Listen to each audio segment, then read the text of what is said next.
کبھی جھوٹے سہارے غم میں راس آیا نہیں کرتے، کبھی جھوٹے سہارے غم میں راس آیا نہیں کرتے، یہ بادل اڑ کے آتے ہیں مگر سایہ نہیں کرتے، اور قدم میں خانہ میں رکھنا بھی کار پختہ کارا ہے، قدم میں خانہ میں رکھنا بھی کار پختہ کارا ہے، جو پیمانہ اٹھاتے ہیں وہ تھرایا نہیں کرتے۔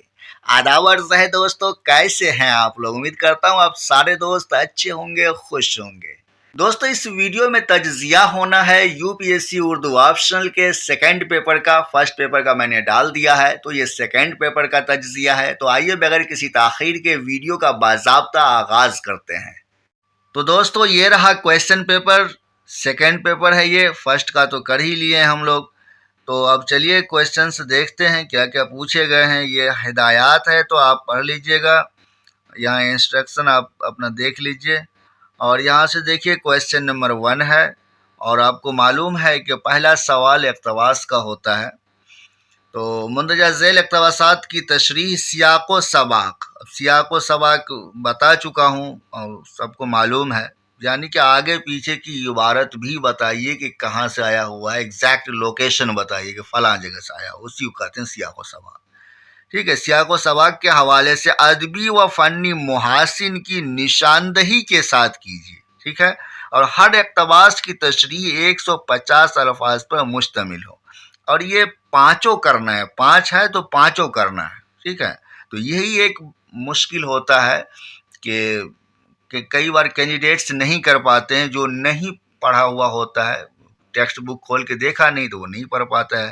تو یہ آپ اس کو پڑھیں گے تو میں پورا نہیں پڑھوں گا، پورا پڑھنے میں ٹائم لگے گا۔ میں آپ کو بتا دیتا ہوں کہ یہ باغ و بہار سے آیا ہوا ہے، ٹھیک ہے۔ باغ و بہار میں کہاں سے آیا ہوا ہے تو وہ بھی میں آپ کو بتاتا ہوں، کہ جہاں سے قصہ اسٹارٹ ہوتا ہے، آغاز قصے کا آپ کو ملے گا۔ پہلے فقیر اپنا کہانی سناتا ہے تو وہیں سے آیا ہوا ہے، اور جہاں لکھا ہوا ہے آغاز قصے کا تو وہاں سے آپ 6 صفحات آگے بڑھیں، ٹھیک ہے۔ تو ایک دوہا آئے گا کبیر داس کا کہ چلتی چکی دیکھ کر دیا کبیرہ روئے، دو پاٹن کے بیچ آ ثابت گیا نے کوئی۔ اس دوہے کے بعد ہی یہ اسٹارٹ ہوا ہے، اس دوہے کے بعد یہ اسٹارٹ ہوا ہے، ٹھیک ہے۔ تو آپ اپنا ملا کے لکھ لیجئے گا، اور آسان ہے، اس کو کیسے لکھتے ہیں اس کا ایک فارمیٹ پہ میں نے ویڈیو بنایا ہے، تو وہ آپ دیکھ لیجئے گا، اسی فارمیٹ سے لکھیے گا۔ یہ نہیں کہ کہیں سے اسٹارٹ ہوگا، اگر ہمیں معلوم ہے کہ باغ و بہار سے ہے تو ہم ایگزیکٹ لوکیشن بتائیں گے، فلاں جگہ سے آیا ہوا ہے، ٹھیک ہے۔ درمیانی حصہ سے، ابتدائی حصہ سے، اختتامی حصہ سے یا آخری حصہ سے، تو پورا اچھے سے بتائیں گے۔ تو اب کئی بار کیا کرتا ہے کینڈیڈیٹ، شروع ہو گیا، پتہ چلا باغ و بہار سے تھا، میر امن تو بہت ویسے تھے، 30 مارک ہاں تھے، انہوں نے بہت اچھا کتاب لکھ دیا۔ ارے بھائی آپ لکھنے کے طریقے کے مطابق لکھیے نا، جو طریقہ ہے لکھنے کا۔ دیکھیے بی نمبر، ٹھیک ہے، آپ اس اقتباس کو پڑھیے۔ یہ اقتباس کہاں سے آیا ہوا ہے؟ میں نے بتایا تھا آپ کو کہ ارے صاحب، واہ صاحب، آہ صاحب، مرزا صاحب، فلانے صاحب، اس طرح سے انداز ہو اور بات چیت کرنے کا انداز ہو، کہ کسی سے جو ہے کنورسیشن چل رہا ہے، ایسا انداز ہو، تو آپ سمجھ جائیں کہ یہ جو ہے خطوط غالب سے آیا ہوا ہے، ٹھیک ہے۔ تو وہی انداز یہاں ہے، یہ اقتباس خطوط غالب سے ہے۔ دلچسپ بات یہ ہے کہ اس بار ایک بھی اقتباس جو ہے اس سے نہیں آیا ہوا ہے۔ اپنے دکھ مجھے دے دو، راجندر سنگھ بیدی کا جو افسانوی مجموعہ ہے، اس سے ایک بھی اقتباس نہیں ہے، ٹھیک ہے۔ آگے بڑھتے ہیں، یہ دیکھیے یہ اقتباس کہاں سے آیا ہوا ہے، اس کے نیچے بھی ہے، یہاں 2-3 لائن یہاں بھی ہے، ٹھیک ہے۔ اتنا بڑا اقتباس دیکھیے، ایک لائن پڑھتا ہوں۔ علوم و فنون نے بہت سے دھکے کھا کر معلوم کیا کہ اب اس جہاں میں رہنا عزت نہیں بلکہ بے عزتی ہے، ٹھیک ہے۔ اب دیکھیے کہ علوم و فنون کوئی انسان ہے کیا جو دھکے کھائے گا؟ دھکے کون کھاتا ہے؟ انسان کھاتا ہے، جس کا فزیکل ایگزسٹینس ہوتا ہے وہ دھکے کھائے گا، چاہے جانور ہی ہو یا کچھ بھی ہو، لیکن فزیکل ایگزسٹینس ہونا چاہیے۔ علوم و فنون کا تو فزیکل ایگزسٹینس نہیں ہے نا، تو کیسے دھکے کھائے گا؟ تو کیا پتا چلا کہ یہ تمثیلی انداز ہے۔ اب تمثیل کون سی کتاب میں، آپ کو معلوم ہی ہوگا کہ تمثیل کہاں ہے۔ تو تمثیل آپ کی کتاب ہے نیرنگ خیال، تو وہ تمثیلی کتاب ہے، تو وہاں سے آیا ہوا ہے۔ تو اس طرح سے ذرا سا آپ کو اپنا دماغ لگا کر کے نا تھوڑا سا وہ کرنا ہوگا یہ کہاں سے آیا ہوا ہے۔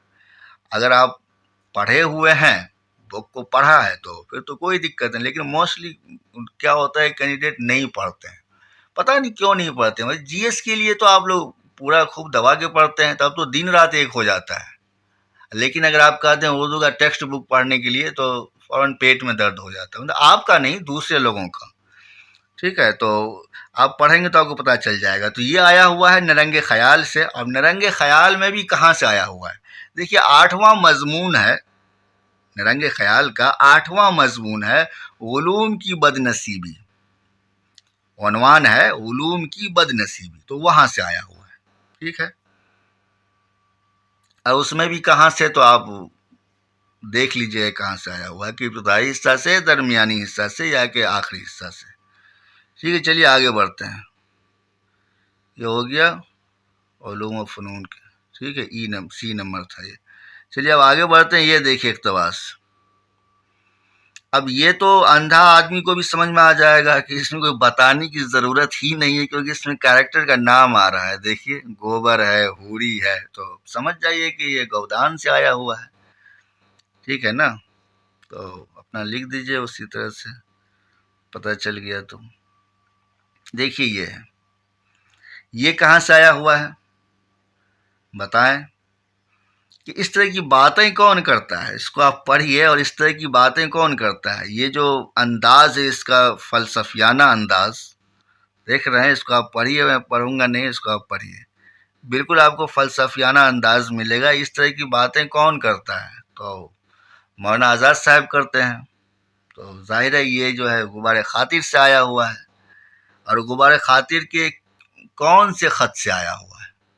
تو یہ آپ ہمیں بتائیے، یہ ہم نہیں بتا رہے ہیں، آپ ہمیں بتائیے گا کہ غبار خاطر کے کون سے خط سے آیا ہے، ٹھیک ہے۔ آگے بڑھتے ہیں، یہ ختم ہو گیا، 5 ہی ہے نا، 5 ہی۔ آگے دیکھیے 2 نمبر کا سوال ہے۔ سوال اس بار بہت مشکل نہیں ہے، آسان سب ہے، آسان سوالات ہیں۔ ایک آدھ ویسا تھوڑا بہت گھما پھرا کے پوچھا ہے، باقی سیدھا سیدھا ہی پوچھا ہے، کوئی ایسا مشکل نہیں۔ دیکھیے 2 نمبر کا سوال ہے کہ مندرجہ ذیل سوالوں کے جواب لکھیے۔ یہ نمبر میں دیکھیے کہ غالب کے خطوط سے نہ صرف غالب کے سواہی کوائف، اب سواہی کوائف جو نہیں جان رہا ہے ان کو میں بتا دوں، کیفیت جانتے ہوں گے آپ، تو کیفیت سے ہی کوائف ہے، سواہی کوائف، ٹھیک ہے۔ تو سواہی کوائف سامنے آتے ہیں، بلکہ اس عہد کی معاشرتی، سیاسی اور تہذیبی زندگی، تو تینوں ہے کا نقشہ بھی ابھر کر سامنے آتے ہیں، اسٹیٹمنٹ ہے۔ اب کہہ رہا ہے کہ اس خیال کی وضاحت مثالوں کے ساتھ پیش کیجیے۔ تو اب دیکھیے سواہی کوائف، غالب کے خطوط سے نہ صرف غالب کی سواہی کوائف، یعنی غالب کی جو زندگی تھی وہ کس طرح سے ان کی زندگی گزری، 1857 کی بغاوت میں کس طرح سے جو ہے حالات بنے، تو ان کی جو پرسنل لائف ہے، جو زندگی ہے، تو اس کی بھی کیفیت بھی معلوم ہوتی ہے، اور اس کے علاوہ جو ہے یہ سب بھی معلوم ہوتا ہے، تہذیبی زندگی، معاشی زندگی، سیاسی زندگی۔ اب دیکھیے تھوڑا سا گھما کے پوچھ دیا، اور سیدھا بھی تو پوچھ سکتا ہے کہ بھائی غالب کی خطوط غالب میں تہذیبی، سیاسی اور فلانے سب پایا جاتا ہے، بحث کریے۔ یہ ہوا سیدھا، اور یہ ہوا تھوڑا سا ویسا کر کے، تو آسان ہے، اپنا لکھ دے گا انسان۔ دیکھیے بی نمبر، نیرنگ خیال کے انشائی فصاحت و بلاغت اور حسن انشاء کا عمدہ نمونہ ہے، ٹھیک ہے۔ تو یہ اسٹیٹمنٹ ہوا۔ اب اس میں ورڈ کو بھی کئی بار دیکھنا پڑتا ہے کہ کون کون سا ورڈ استعمال ہوا۔ دیکھیے نیرنگ خیال کے انشائی فصاحت و بلاغت اور حسن انشاء کا عمدہ نمونہ ہیں، اس خیال کی روشنی میں محمد حسین آزاد کی انشائیہ نگاری کے امتیازات پر روشنی ڈالی۔ اب فصاحت و بلاغت آپ لوگ جانتے ہی ہوں گے، جب اردو آپشنل ہے، تو جو لوگ نہیں جانتے ان کو میں بتا دوں تھوڑا سا کہ فصاحت، فصیح یعنی خوش بیانی، ٹھیک ہے، اور بلاغت، بلاغت کس کو کہتے ہیں؟ جیسے بلاغت،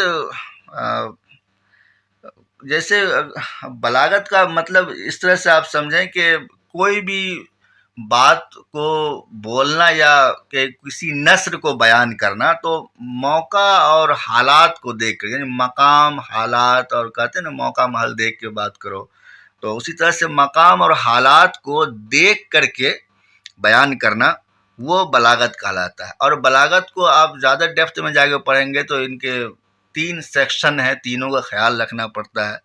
تو اب دیکھیے یہاں پہ فرق کیا ہے کہ بلاغت میں فصاحت ہوگا لیکن فصاحت میں بلاغت نہیں ہو. یہ کوئی ضروری نہیں ہے کہ فصاحت میں بلاغت بھی ہو، یہ ضروری نہیں ہے، لیکن بلاغت میں فصاحت کا ہونا کمپلسری ہے، ضروری ہے.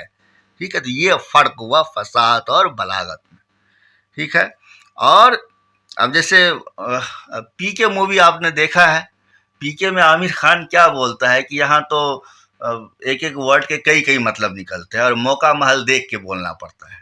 تو آپ لوگوں میں سے جو نہیں دیکھا ہے تو وہ آپ ایک چھوٹا سا کلپ دیکھ لیجئے. ارے ہمارے گولے پہ تو کونو بھاشا ہی نہیں ہے، مائنڈ سے بتیاتے ہیں، کونو کنفیوژن ہی نہیں. یہاں تو بولتے کچھ ہیں اور مطبل کچھ اور نکلتا ہے. ایک ایک شبد کے 4 مطبل. ایسے منڈی لاؤ اور بولو اچھا ہے، مطبل سب ٹھیک ٹھاک ہے، ویری گڈ.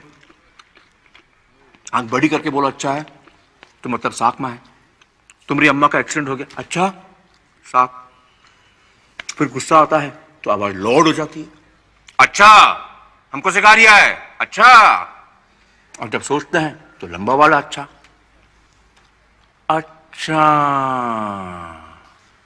سبق کے ساتھ ساتھ ایکسپریشن پر بھی دھیان دینا پڑتا ہے، تب جا کے بات سمجھ میں آتی ہے سسری. تو ٹھیک ہے دوستو، تو وہ ہے فصاحت و بلاغت. اب دیکھیے کہ حسن انشا، حسن آپ جانتی ہیں، حسن کہتے ہیں خوبصورتی کو، انشا کس کو کہیں گے؟ انشا یعنی کہ جیسے کہ کسی چیز کا بنانا، تخلیق کرنا ہے نا، وہ ہوا انشا. تو اب آگے بڑھتے ہیں. دیکھیے سی نمبر میں کیا ہے کہ افسانوی مجموعہ اپنے دکھ مجھے دے دو کے حوالے سے بیدی کے نسوانی کرداروں کا جائزہ پیش کیجیے. پہلے بھی سوال پوچھا تھا، تو اب اس میں آپ پڑھیں گے اپنے دکھ مجھے دے دو میں، تو اسی نام سے ایک افسانہ بھی ہے. تو اس میں کیریکٹر ہے، کئی کیریکٹرس ہیں، فیمیل کے کئی کیریکٹرس ہیں. جیسے اسی میں مدن اور اندو ہے. اپنے دکھ مجھے دے دو میں مدن کی بیوی اندو ہوتی ہے، ہندو ہی نسوانی کردار ہے، لمبی لڑکی ہے اس میں ہے، کئی ہے، آپ اپنا پڑھیے گا. ٹھیک ہے نا. آپ جو ہے یہاں پہ جو پڑھا ہے وہ لکھ دے گا، اس کو کوئی دقت نہیں ہوگی. دیکھیے 3 نمبر، مندرجہ ذیل سوالوں کے جواب دیجیے. سوال آپ کو کیسا لگ رہا ہے؟ بہت مشکل تو نہیں لگ رہا ہے؟ مطلب آسانی پوچھا ہے، کوئی ویسا نہیں پوچھا ہے کہ بہت مشکل کر کے پوچھ دیا ہو. پیپر فرسٹ میں تھوڑا بہت 1-2 سوال ویسا تھا کہ تھوڑا بہت ویسا کر کے پوچھا تھا، ٹف کر کے، لیکن یہاں پر اس پیپر میں مجھے نہیں لگا کہ کوئی بہت ویسا مشکل سوال ہو. دیکھیے اے نمبر میں کہہ رہا ہے کہ سادگی، سلاست اور روزمرہ کے استعمال کے باوجود میر امن کی باغ و بہار کی ادمیت متاثر نہیں ہو سکی ہے. یہ اسٹیٹمنٹ ہے. اب کہہ رہا ہے کہ اس قول کے پیش نظر باغ و بہار کے اسلوب کی اہم خصوصیات بیان کیجیے. تو اب یہ ساری چیزیں تو اچھی چیز ہے نا، کہ اگر نثر میں سادگی ہو، سلاست ہو، اور روز مرہ کے ورڈ سے استعمال ہو اور محاورے استعمال ہو تو وہ زیادہ فطری لگے گا، نا. اس سے ادب جو ہے کیوں متاثر ہوگا؟ نہیں ہوگا نا متاثر. تو پھر بھی انہوں نے اسٹیٹمنٹ دیا ہے کہ سادگی، سلاست اور روزمرہ کے استعمال کے باوجود میر امن کی باغ و بہار کی ادبیت متاثر نہیں ہو سکی.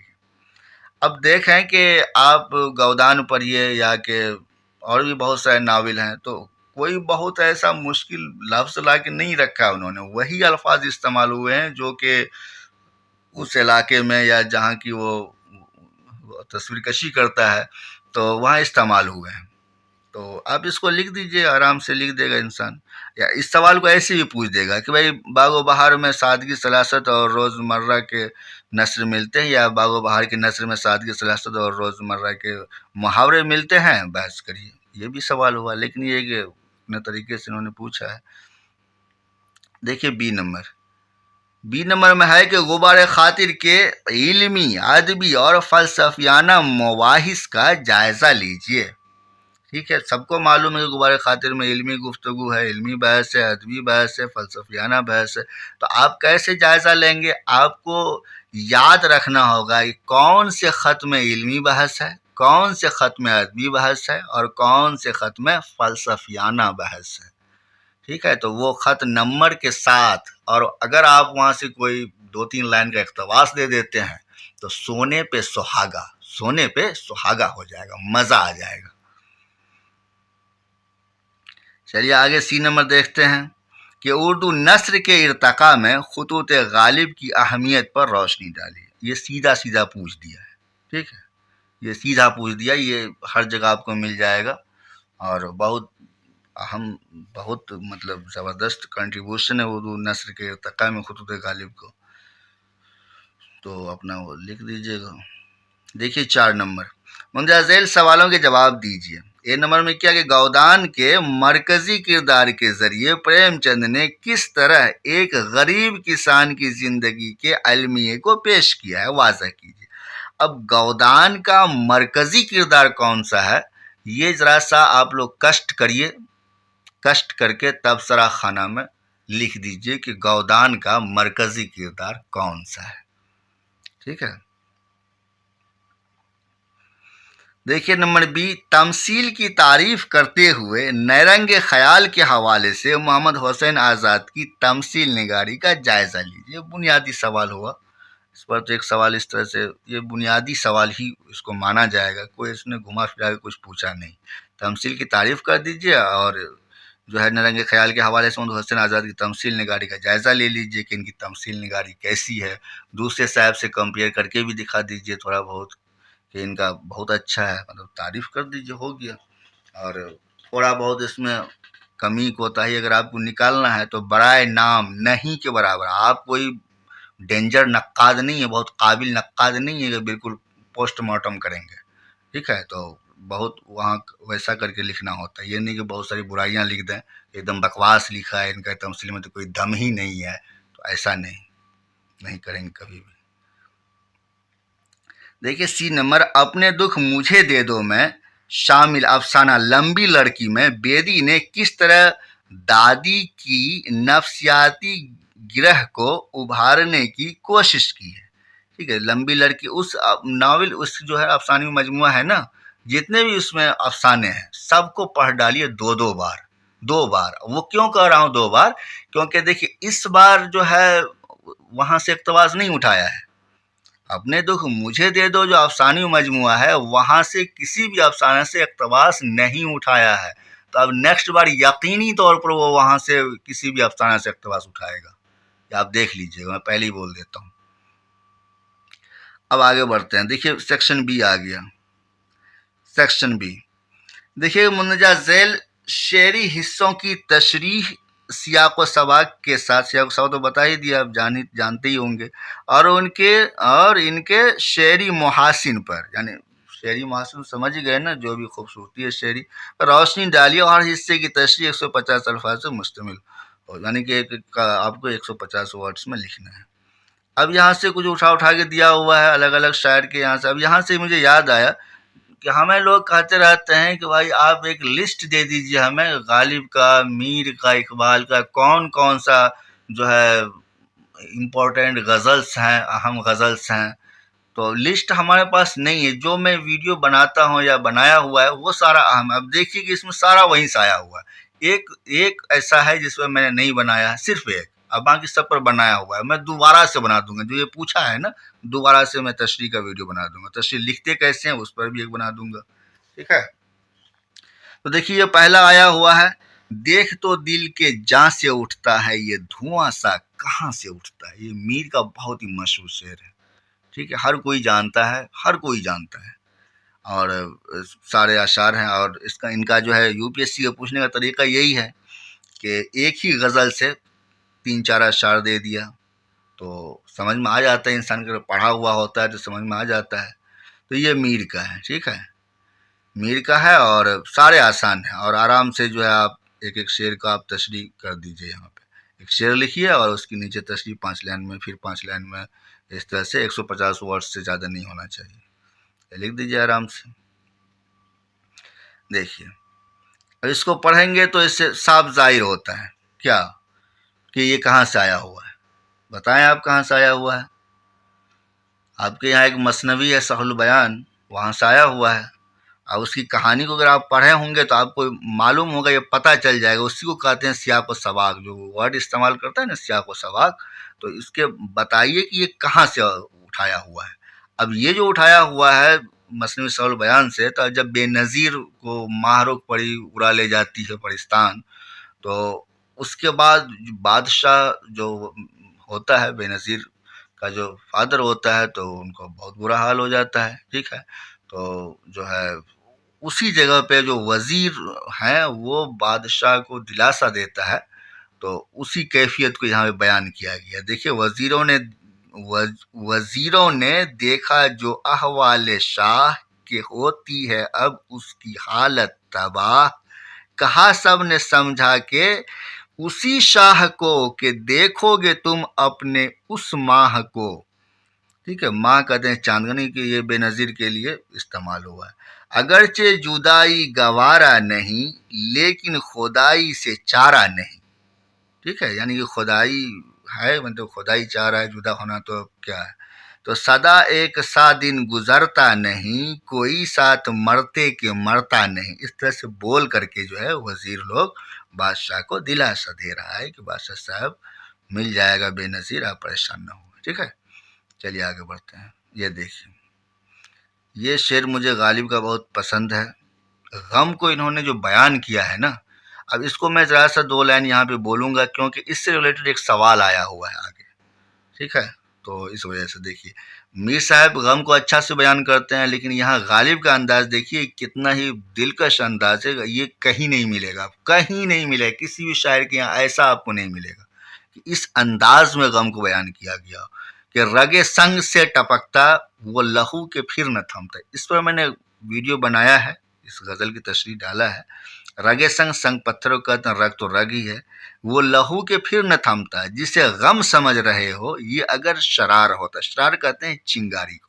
2 پتھر کو آپ رگڑیں گے نا تو چنگاری نکلے گا. ٹھیک ہے، تو اسی کو شرار کہا گیا. تو غالب صاحب کہتا ہے کہ جو میرا غم ہے نا، جس کو تم غم سمجھ رہے ہو، کہ یہ غم ایسا ہے کہ اگر پتھر میں جو چنگاری ہے، چنگاری کی جگہ پہ اگر ہمارے غم کو رکھ دو نا، تو پتھر کیا ہوگا کہ وہ رونے لگے گا اور جو ہے لہو ٹپکنے لگے گا اس سے، یعنی پتھر موم بن جائے گا. اب اس طرح کا غم کی کبھی ظاہر مبالغہ ہے، لیکن انداز دیکھیے کیا ہے الگ.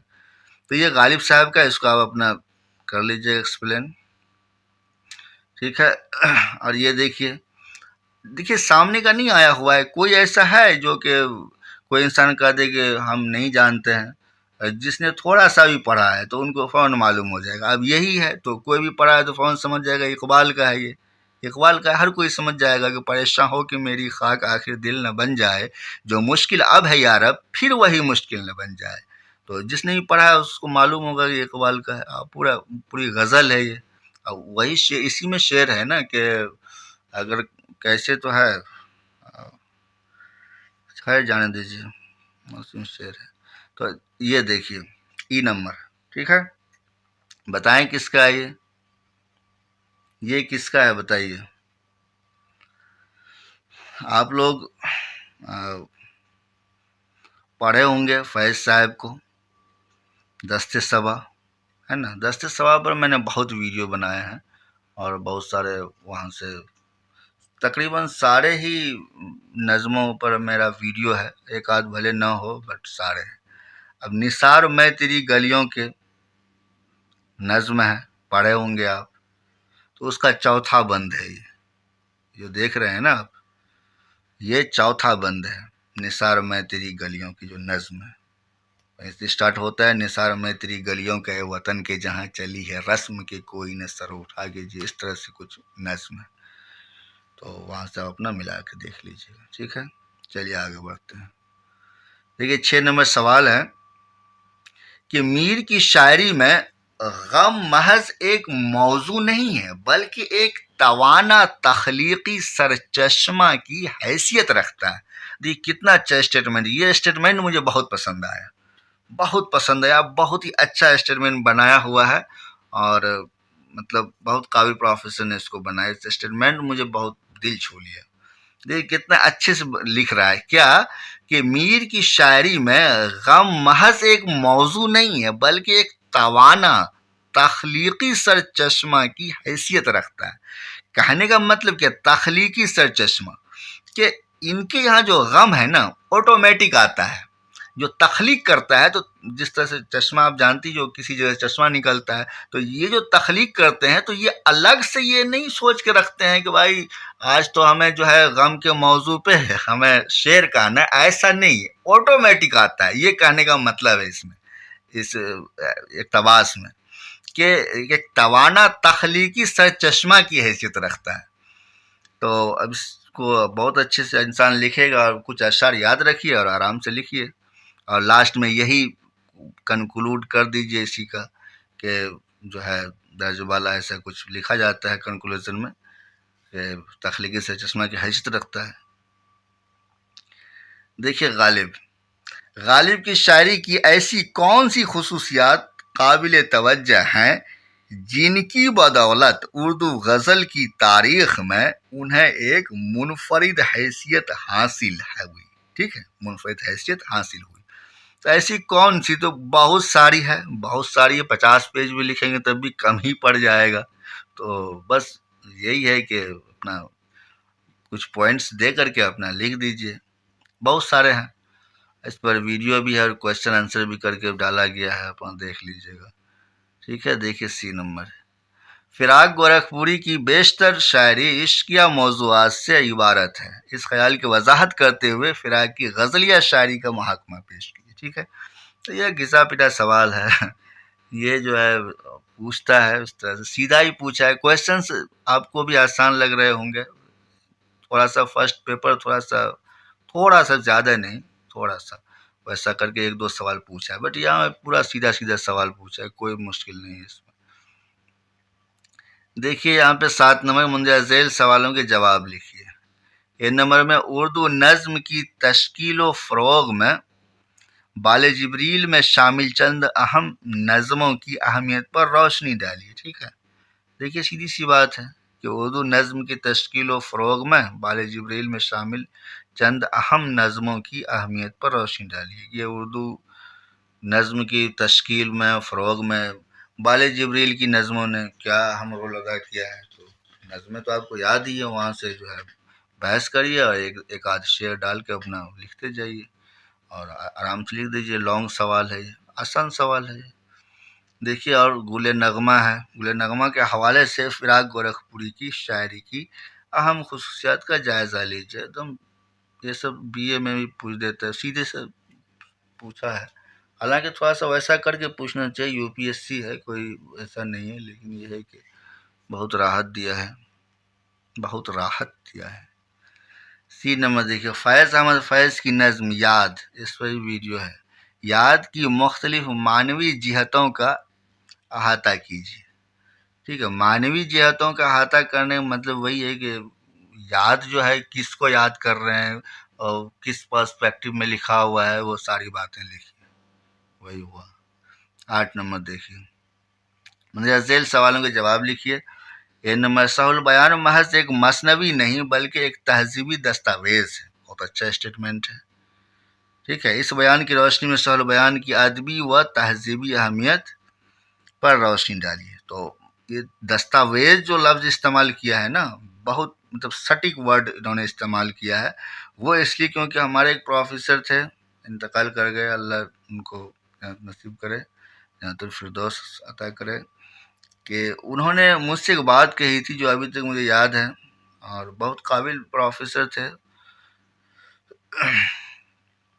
تو ان کا کہنا یہ تھا، ان کا سینٹینس میں آپ کو بتا رہا ہوں، کہ اگر کوئی بہت ذہین انسان ہے، ٹھیک ہے، ابن کمل صاحب، کہ اگر کوئی بہت ذہین انسان ہے، بہت قابل انسان ہے، تو ایک داستان پڑھ کر کے وہ تاریخ کی، ہسٹری کی ایسی کتاب لکھے گا کہ اس میں بہت سارا انفارمیشن بھرا ہوا ملے گا.